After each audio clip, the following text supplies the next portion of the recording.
Welcome, everybody. I am Jesse Mogul, and thank you for joining us on the American Contingency Podcast. We are a united nationwide community of steadfast Americans ready for any challenge that comes our way. We inform, equip, and train so you can prepare, respond, and recover from any man-made or natural disaster or situation.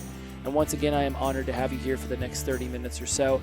And what I would love to just jump right into, because I want to keep this as succinct as possible because I got a lot of information I want to cover, is this idea of why we should be talking to people about preparedness. What does discussing preparedness look like, sound like, and feel like? And how would we go about doing the act of being a part of the growth of a preparedness community here in the United States of America and anywhere that you might be listening? And then at the very end, we'll discuss some what-ifs scenarios that might come up so that we can begin to really integrate this idea of discussing preparedness within our families, our neighborhoods, our communities, and the world at large, really, because it comes down to this idea that we can be as prepared as we want to be, but if our next door neighbor is not prepared, and they come knocking on our door 5 days after the electricity went out and all of their supplies have been burned through, and now they're hungry and they're thirsty and they're knocking on the door. And this is Bob and Barbara Jennings next door, and you love them to death and they've been good friends for years. Are you realistically going to be able to shut them out? Are you realistically going to be able to not listen to their cries for help on the other side of the door? Now, we could go the other side where they're not people that you like on the other side of the door. And yes, I have no doubt that many of you have weapons. I would doubt that many of you have ever actually shot them at another human being. And you might think that you're prepared to do so. You might have even trained and practiced shooting a gun at a target to make sure that you would be on point if you found yourself in that situation. But when we discuss the realistic opportunity to harm another human being with a weapon in order to protect yourself and your family, you can hope that adrenaline will take over and that you will be able to aim right and take care of what you need to take care of to protect yourself. But then there's also the real world emotional trauma that can happen from pulling a weapon on somebody else and being in a position where using it means your life or theirs. Certainly, we would prefer that everybody just was polite toward one another during man-made or natural disasters or situations, but we do know that there are those that are nefarious who would rather just take from others than plan themselves. I mean, every post-apocalyptic movie has that roving marauder cavalry caravan, people going around just wreaking havoc on other people.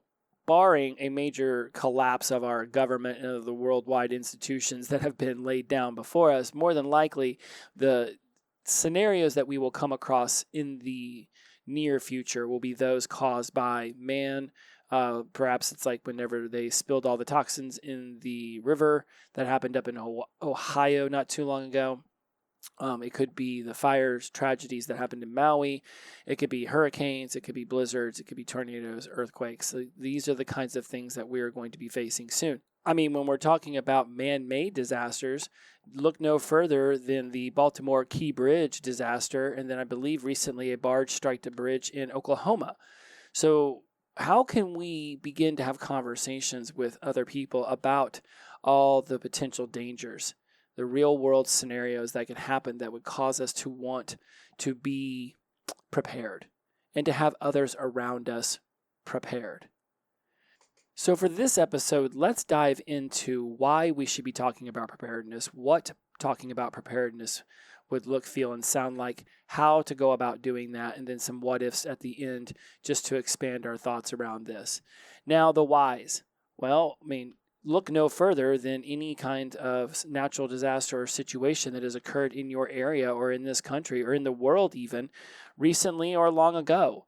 There are plenty of examples for why we should talk about this. When we have the opportunity to expand people's minds around the idea of just having 3 days of water and food, it's interesting, even in my own family, how many people will make fun of some of us for wanting to be prepared and that we're preppers and we're doomsdayers, and allow that to be their thought process for the moment. But step outside of that and ask yourself what might be going on inside their minds to just so easily label the idea of preparedness as doomsday prepper kind of mentality. What is it they potentially could be afraid of? Why is this important? Because when people aren't prepared, then they will suffer. And as we have heard from some of the people who've come on this show, do you really want to have to say I'm sorry to your family when they're all thirsty and hungry? The why around talking to people about preparedness is that situations will come up that we do not foresee. The any given Tuesday kind of disaster or situation where you might just have to take a detour to school. When I ask people why they think that they should be thinking about preparedness, a lot of it comes down to what they've heard other communities had to go through. Well, what if that happens to you? For some of us, we might feel drawn to not talk about why we prepare because we don't want people to know how prepared we are and how much supplies we have. But when push comes down to shove, if something goes really sideways and it's a member of your family or a good friend, the likelihood that they're going to end up calling you or calling upon you or figuring out a way toward you, to you at your house is pretty likely, especially if you're the kind of person who likes to share about their growth and what they're doing to protect and prepare. So the likelihood that people who are close to you are going to know that you have been preparing is pretty high. You're very likely that you will have already shared some facets of your planning. So when you ask yourself, why should you embark upon a conversation with those that you care about and love around preparedness, it's so that they can have the contingencies in place for themselves. What if they can't get to you? What if there's too much debris, their cars run out of gas, the phone lines are down? Why you want to talk to people about this is because you don't want them suffering away from you. If they only could get to you, they wouldn't be suffering. When we emphasize the crucial role of preparedness, ensuring safety and well-being for our loved ones, it becomes our commitment to them to bring these conversations up. Even if they want to do the mockery and a bit of the laughing about it, it's important that we frame it in such a way that it gets through to them. We can underpin our values of responsibility and foresight and preparedness, but some people may have different values around this stuff. When we get into the how section, we'll start touching into how you can bring their values into the conversation. But as we're finishing up this why area of this podcast, I just want it to be very much highlighted that the preparedness protects family stability. That's why we're looking to bring this conversation up to other people. When we create a preparedness culture, there becomes this collective approach of preparedness within our families, our communities, our churches. If there's ever been a place that I would think that you could become very comfortable discussing this stuff with, I would think that it would be with your family, in your community, and especially the church. Because this is already a place where like-minded souls go to find comfort in their spirituality and their religiosity. Why don't we just bring in an essence of being prepared for those unexpected, unforeseen challenges that come up in life? Why do we want to discuss preparedness? Because we don't want to be the only ones prepared. We don't want our loved ones and people we care about to suffer simply because we were afraid to bring up a topic that's so important to us, but yet we have not figured out a way to discuss it with other people we care about. So what does discussing preparedness potentially look like for you? Well, there are obviously going to be our categories. You don't have to go much further than our categories to immediately come up with talking points. Communication, medical, security, mobility, food and water, income and economics, health, community leadership, outdoor skills, situational awareness, defense, and home and family. If you're a member of the American Contingency, then as the writer of the blogs, I will tell you that 2 or 3 years into this now, I have covered every single one of those categories multiple times in many different ways. And there can absolutely be one of those blogs that can spark a conversation between you and your loved ones, where you can specifically start to highlight areas where you can discuss with them preparedness. because it's in the identification of key preparedness topics that the conversation can start. So when we ask ourselves, well, what does talking to them about preparedness look, feel, and sound like? Our categories. Through the categories, you can begin to personalize the conversation. So if you live in the Northeast, talking about blizzards or torrential downpours or flooding very much would work. That's very congruent with your environment. Versus out west, where drought or sandstorms or earthquakes would very much be the topic of conversation there. Down in the Southeast, we could be talking more about tornadoes and floods and hurricanes. But it's in the personalization of the conversation that the people get drawn into it. See, first you want to start off with the why it's important so that you can get them motivated to want to listen. Well, this is why we should be preparing. Look what happened in the community next to us, or look what happened in the state next to us, or look what happened to all those people in that state not too far away, or all the way across the country. That thing happened there, and now you hear about the community waiting for FEMA to come in and everybody's thirsty and hungry. Well, I don't want to be thirsty and hungry, do you? No, I don't want to be thirsty and hungry. Do you want to take care of your family? I absolutely want to take care of my family. That's why we should be talking about this. You are right. Well, then what do we need to do? Well, first, let's figure out what areas we need to be prepared for. Our categories, again, a great launching off point. What kind of weather happens in your environment, in your region, is another great launching point. Incorporating real-life examples, historical facts, things that have happened in the past in your region, another great launching off point. Well, you remember when those tornadoes happened in Huntsville back at the beginning of the teens? Man, I'm going to tell you what, it was like a community without electricity and water and food and refrigeration and air conditioning for like 2 weeks. Man, that was horrible. Well, what could we do? Well, we could do this, that, and the other. Well, how are we going to prepare for that? Now you start getting people more involved in the conversation. So you start off with the why we should be prepared with those scenarios that have happened to other places, with the focus on taking care of loved ones and family, or even yourself. Like, do you really want to have to eat only beans and rice for like 2 weeks? Mike Lott talked about that whenever he was on. He's like, yeah, I'm sure I could eat beans and rice for 2 weeks, but is that really the diet you want me to have around you for the next 2 weeks? So when we talk about why preparedness matters, when you talk about this with other people, draw them in a motivational way by bringing up examples of what's happened around them or what's happening in the news. When we get into the what of the discussing preparedness, that's when we start to identify key terms and categories, facts, historical context. Where has this already happened? How can we bring in a focus and an attention to it now? When we really look from a bird's eye view at preparedness, it's really just making sure that you have a lot of supplies that you probably would already want to have anyways. Yeah, I mean, do I necessarily need to have 50 gallons of water in my garage?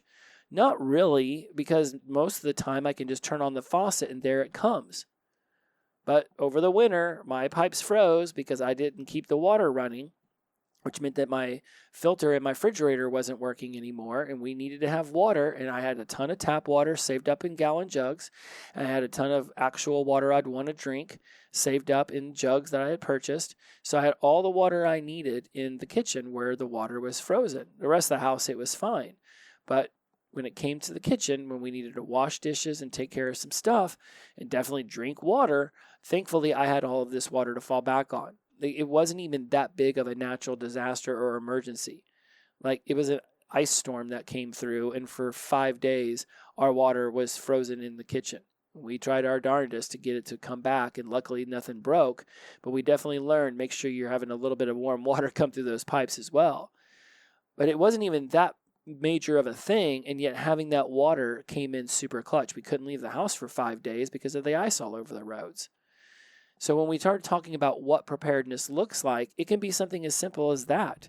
The key components. Do you have drinking water? Do you have toilet water? Do you have water to give your animals? To wash your feet?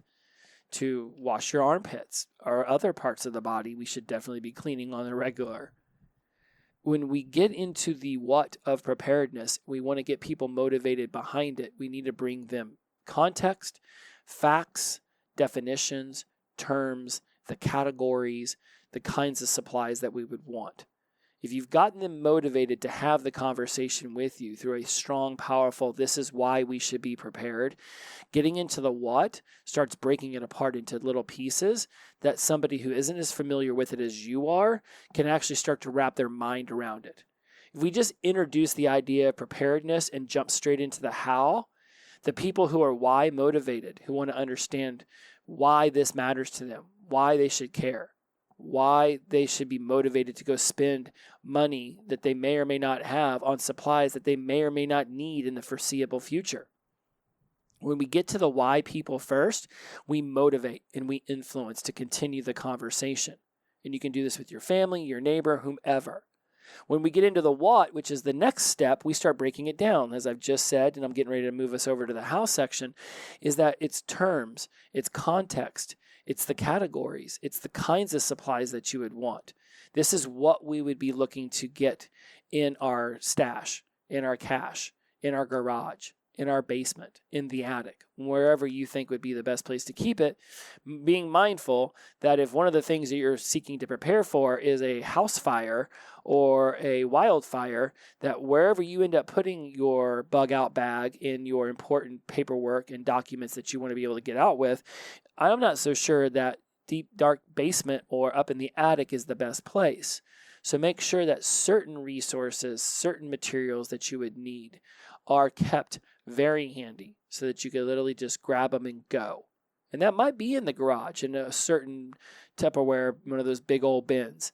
So if something goes sideways, boom, you're able to grab the photo albums and your passports and birth certificates and the things that would just be an annoyance to have to go back out and get. Your insurance documents for your home, you should definitely keep those and not trust that the website's going to give you the most accurate information, because website pages can be changed. Documents in your hands are hard copies. So that's the what of preparedness.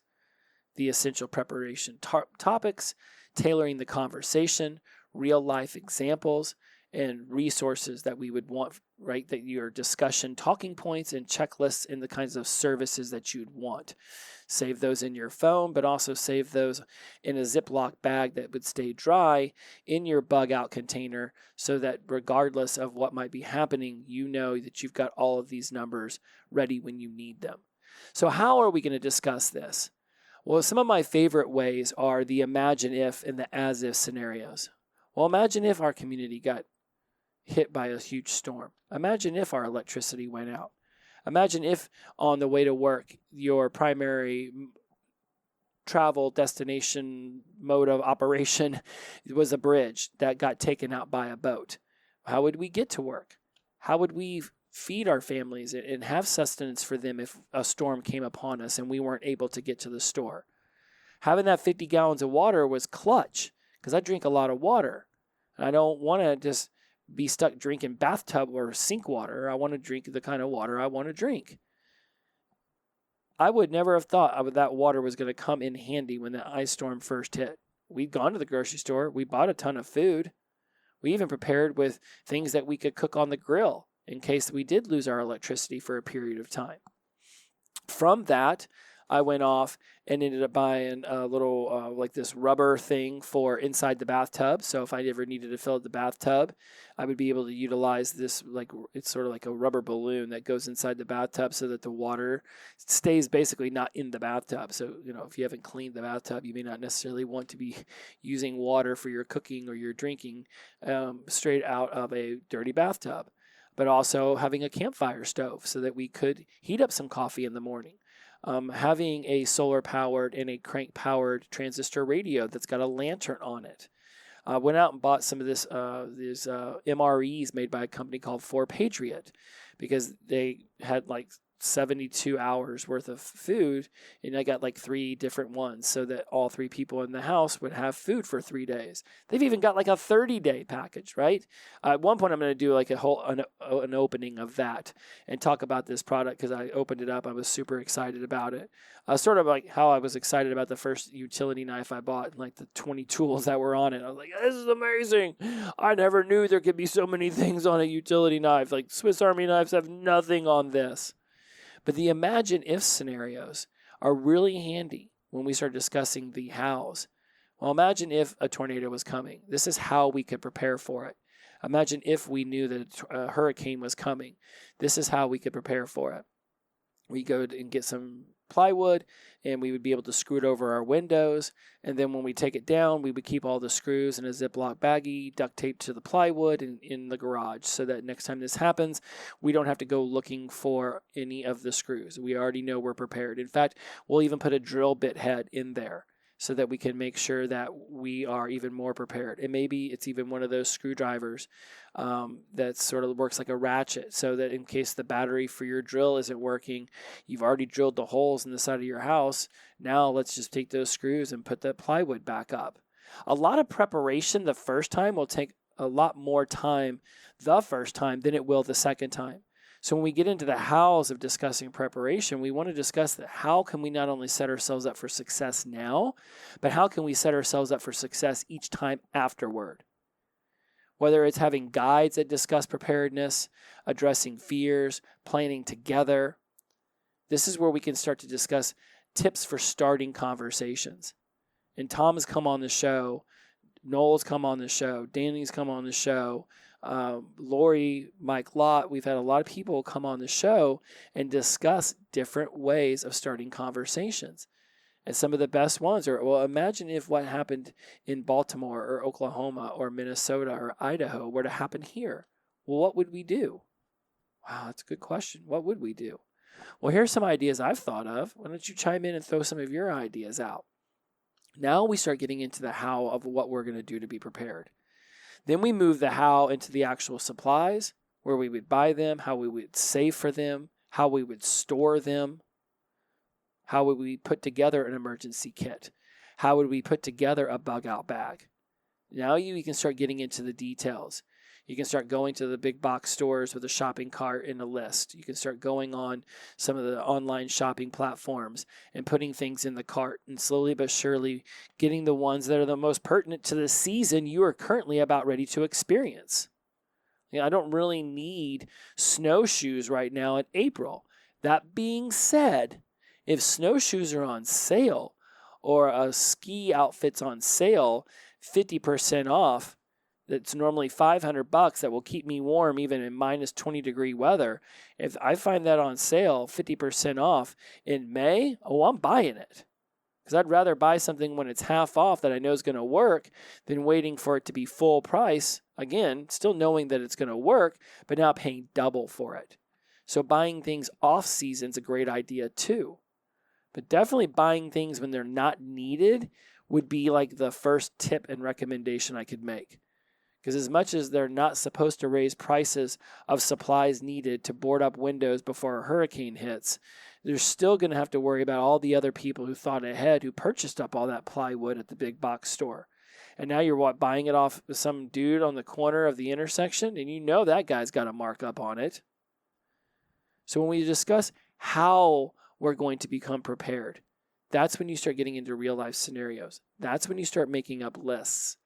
That's when you start talking through the steps of boarding up the windows, or of filling up the bathtub with water, or of the bug-out bag, or where the birth certificates are going to be stored, where your favorite memorabilia and collectibles from your childhood are going to be saved so that you can get them out quickly.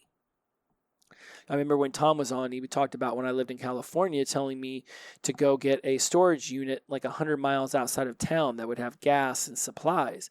There's another opportunity for how you could be prepared. What are some places away from your main environment that are on the way toward a destination you would potentially be aiming for? For me, it was aiming towards Oklahoma and Alabama because that's where my family is. So he's like, yeah, well, you could find a spot an hour and a half, 2 hours outside of Los Angeles, and you could put some resources there. And I ultimately didn't do that because I just chose to move away, but still, that was part of the how planning. And for those how learners out there, they're going to be very much interested in how they can get their hands dirty, how they can get into the nitty-gritty, how they can start to purchase things that will help them feel more safe and ready for the unforeseen, for any given Tuesdays. This is imperative, that you're thoughtful and you are action-oriented when it comes to the how list. We have lots of trainings and lots of blog posts and just lots of resources within our community of people who have already done this. I mean, even going back to the ham radio episode I did recently, how can you be more communicative and connected to people in your immediate area through ham radios? I mean, there is some great how, but why should I care about a ham radio? Because I want information when it's not as easily accessible. And ham radio operators tend to be very plugged in. What is a ham radio? Well, we discussed that in the episode, right? It can either be a handheld device or it can be something much larger that would go somewhere in your house. How would you set up a ham radio? How would you get certified and licensed? Information like that is available on our members portal. Everything that you want to discuss can be laid out for somebody in a why, what, how format. This is why it's important. This is why you should care. This is what it's made up of: context, history, facts, data, categories. And this is how we're going to do it. We're going to go to the store and we're going to buy 50 gallons of water. We're going to buy a bunch of MREs. We're going to buy a campfire stove and make sure that it's always operational and working. We're going to have a backup propane tank for our grill. We're going to have these resources so that when we need them, they're ready. And then what if? So what if is the opportunity for you to really go into the deep imaginative scenarios where you start talking like as if. So what if somebody says, I'm just not much into preparedness. I've always wanted to get into it, but I just never knew where to start. Well, let's just imagine that you are somebody who's into preparedness. Just imagine as if you are someone who's been doing this for some time. What do you think you'd want? What do you think your family would need? When we look to address skepticism, we can do it in this area of what if, where we really start to use our imagination to expand the conversation beyond the traditional clickbait that shows up about preparedness and preppers and survivalism on the internet. We might chuckle at some of those things, and certainly there are people within the, broader sense of survivalism and preparedness that, they might be judged as goofy. I can already just picture somebody who lives in a bunker. But you know what? Teach his own. I don't judge anybody how they choose to be prepared. You do you. You prepare the way you want to be prepared. And when we want to address skepticism and provide reassurance to our family members, to our loved ones, to our community, this is where when we discuss preparedness under the what if category. Well, what if that were to happen? Oh, that could never happen. Well, it happened over there. It could happen here. And if it's that preposterous, maybe there's something even more touchable that could actually happen soon. Trying to talk to somebody about an earthquake that might happen in Indiana, and that area has been known to have earthquakes. It probably might potentially fall on deaf ears, but flooding, tornadoes. So somebody finds a scenario with a lot of skepticism, then just reel it in and touch upon ones that are more action-oriented, that could more recently have happened or could happen. We don't need to go all the way to the deep end in order to get somebody excited about preparedness, because once we get them involved, the natural excitement to continue will take over. It just might take weeks or months. It could even take years. Somebody might start off with just a couple flashlights and a transistor radio and 5 gallons of water, but it's better than no transistor radio, flashlight, and water. When you want to illustrate the impact of emergencies and the importance of preparedness, this is where the exploration of scenarios allows you to inspire the preparedness mindset. We encourage adaptability, continuous learning, empowerment. You want to leave a legacy of preparedness to your kids, to your loved ones, to those that you care about. In the what if area is where innovative solutions, adaptability, flexibility, scenario planning, this will absolutely begin to really formulate the overall groundwork for the steps ahead. As you foster a preparedness mindset in yourself, in your loved ones, in your community, at your church, that inspiration to get people proactively moving toward preparedness with that adaptability and that learning mindset, that feeling of empowerment, you can inspire that, but they have to motivate themselves to go do it. It's through this conversation we've just had in this podcast where you can begin to fire people up. Start with why preparedness is important, why it matters to them, why it will matter to them even more once they start to really get into it. Home and family and security. Being somebody who values preparedness and foresight. Most people want to be prepared and they want to plan ahead. I mean, think about how much time some families will put into the planning of a family vacation. We should be putting at least equal amount of attention towards having supplies at the ready when we need them.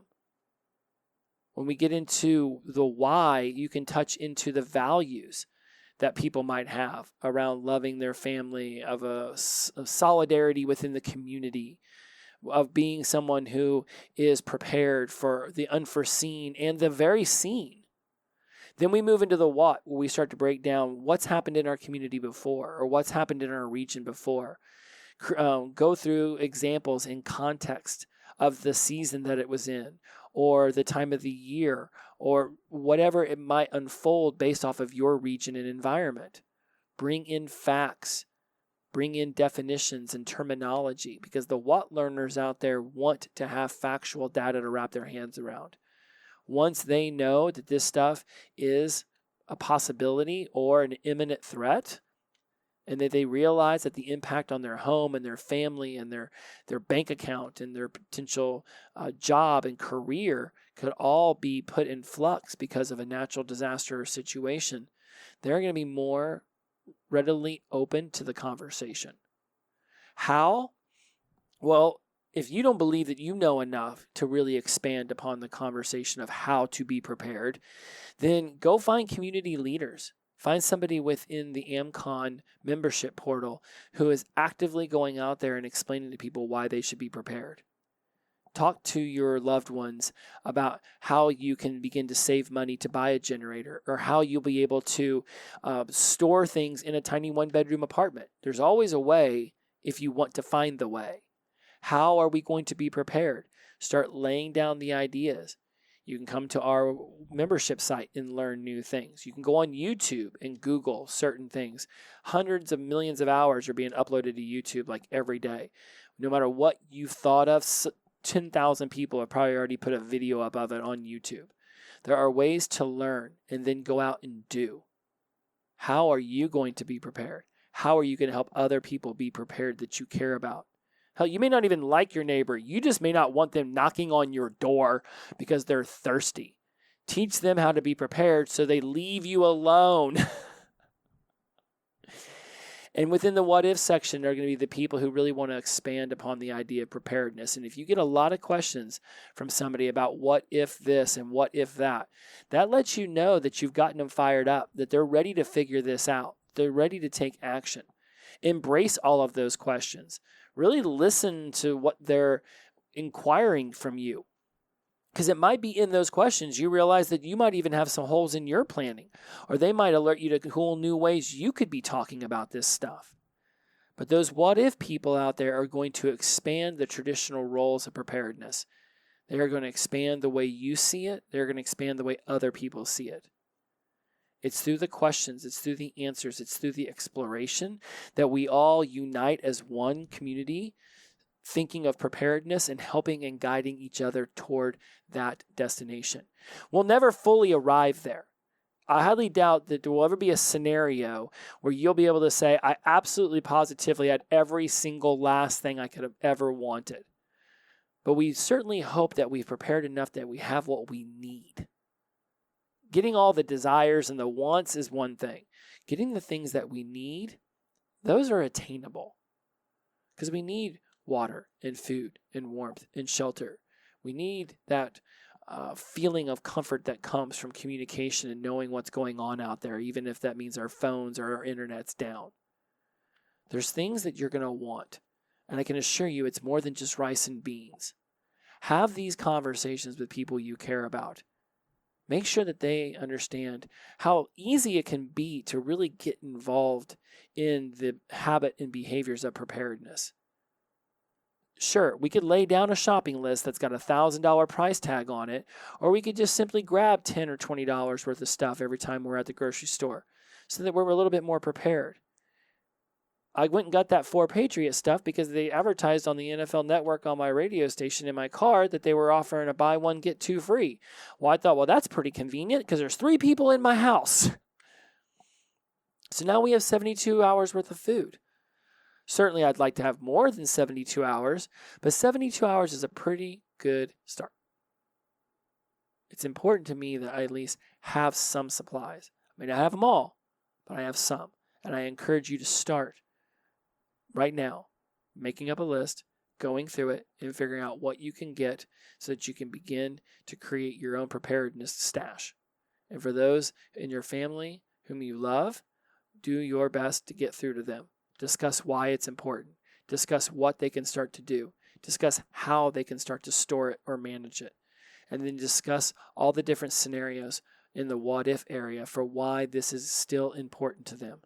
It is up to us to step into a community leadership role, not to wait for somebody else to fill it. Step into it yourself, because clearly you care, or you wouldn't listen to this show. You wouldn't be a member of American Contingency. You care, so step into the leadership role, because there are people out there who want to know, and you might be the very person who can get through to them. So when you're ready to build the skills, the network, the confidence to be ready for whatever comes next, join us at AmericanContingency.com. We're here when you're ready. We'll keep the fire going for you so you can find your way. See you next time. Bye-bye.